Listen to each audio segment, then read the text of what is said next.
i-flex ko lang itong in-assemble kong table saw, double blade. Yan siya, 3 horsepower motor.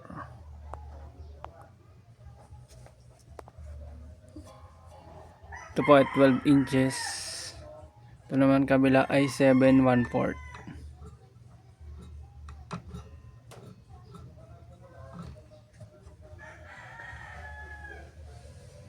Napakasimple lang po niya pero malaking tulong sa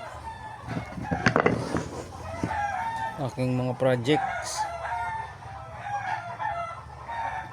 Medyo madumi lang. Try natin paandarin po. Ito guys, subukan natin paandarin.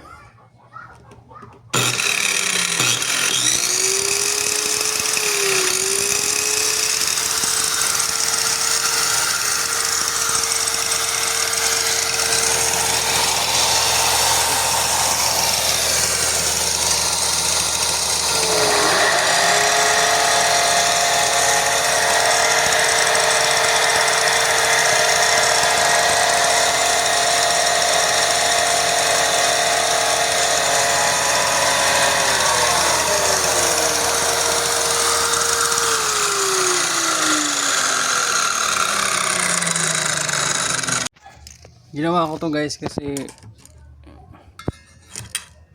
ito kasing malaking blade niya,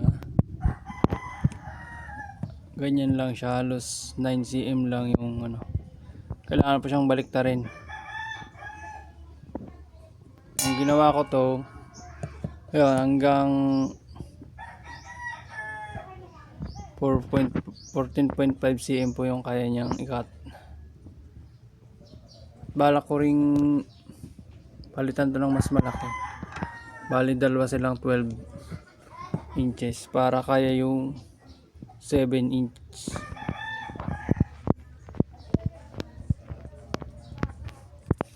Yun lang po, para din niya kailangang baliktarin yun yung mga titis-tisin.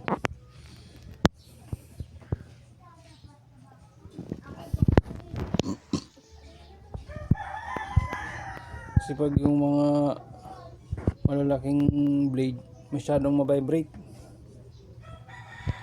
tsaka hindi siya ganun katalas.